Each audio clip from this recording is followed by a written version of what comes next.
Assalamualaikum warahmatullahi wabarakatuh.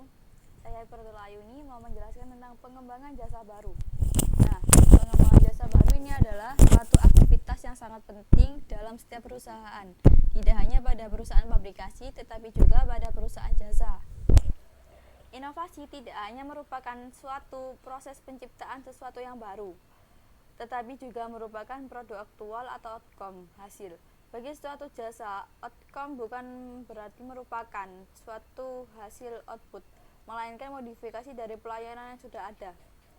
Menurut KBBI, inovasi ini adalah penemuan baru yang berbeda dari yang sudah ada atau yang sudah dikenal sebelumnya. Penggolongan jasa inovatif ada dua kategori, yaitu inovasi radikal dan inovasi inkremental. Yang pertama, inovasi radikal adalah inovasi yang menawarkan kepada konsumen sesuatu jasa yang sebelumnya tidak tersedia. Misalnya nih, The Barnes dan Nobel website.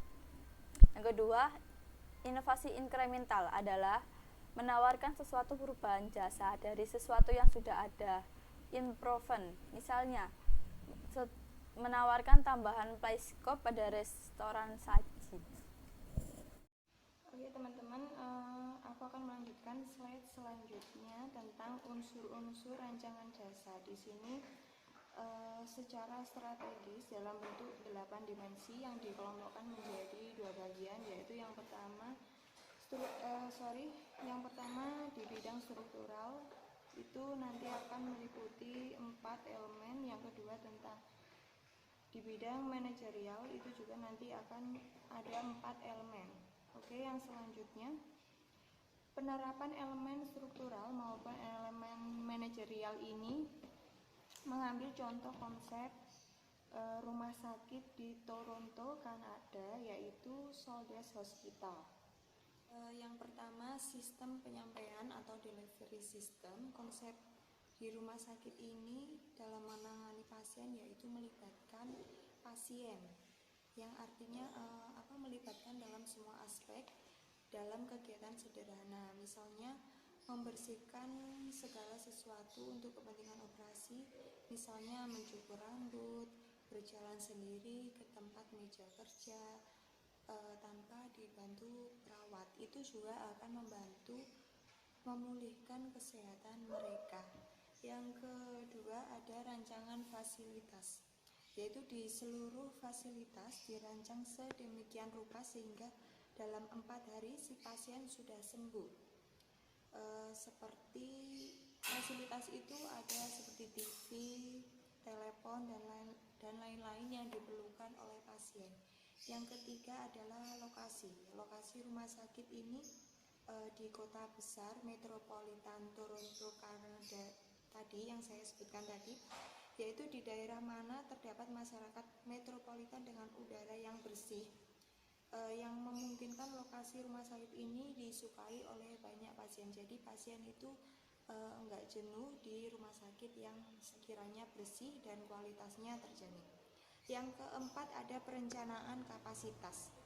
Karena operasi hernia termasuk program pilihan, maka pasien dapat dijadwalkan ke dalam kelompok-kelompok yang sudah tersedia, sehingga kapasitas dimanfaatkan secara maksimal. Potong sih. Oke teman-teman, dan selanjutnya ini elemen-elemen struktur di bidang manajerial. Ada 4 ya teman-teman, seperti yang di struktural tadi. Ini yang pertama ada service encounter. Seluruh staf atau karyawan rumah sakit untuk membantu pasien dengan konsultasi yang jelas dan mendorong pasien untuk secepatnya memulihkan kesehatan mereka. Yang kedua tentang kualitas atau quality.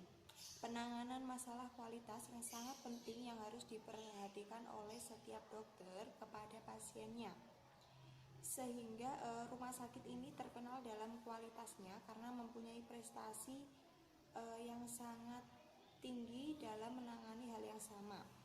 Perspektif mengenai kualitas berdasarkan pengalaman rumah sakit ini lebih menekankan pada anggapan pasien bahwa melakukan operasi di rumah sakit Kanada itu adalah menjalankan liburan yang singkat ketimbang bayangan tinggal dalam suatu rumah sakit lain yang pikirannya mungkin nggak enak gitu ya kalau sakit.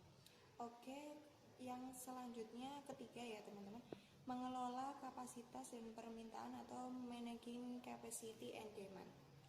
Pasien yang akan dilayani adalah pasien yang mengisi semacam daftar pertanyaan yang telah dikirimkan kepada pasien kemudian dikembalikan kepada pihak rumah sakit. Di situ mereka mempunyai jadwal yang telah ditetapkan. Strategi yang dilakukan adalah menyesuaikan kapasitas dengan permintaan sedemikian rupa sehingga kontrol terhadap waktu dan tempat yang tersedia dapat dilakukan secara efektif. Ini yang terakhir yaitu informasi atau information. Salah satu bentuk pelayanan rumah sakit Soldes yaitu reuni para alumni yang menggambarkan bagaimana terjadinya hubungan yang erat antara rumah sakit dengan para bekas pasiennya. Dengan pihak rumah sakit ini mendata alamat para pasien sehingga pihak rumah sakit sewaktu-waktu bisa mengadakan konsultasi gratis kepada bekas pasiennya. Itu teman-teman, slide selanjutnya akan dijelaskan oleh teman saya. Saya Anissa Firdausi.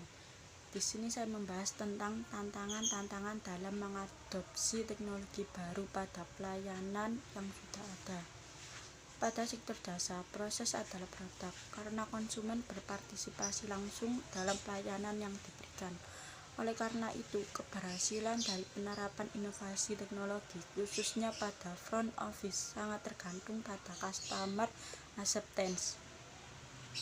Otomatisasi pelayanan back office adalah tempat yang tepat untuk menerapkan otomatisasi pelayanan karena kegiatan di bagian ini lebih cenderung bersifat repetitif dan rutin sehingga dapat dilakukan efisiensi tenaga kerja bila penerapan otomatisasi dapat dilakukan.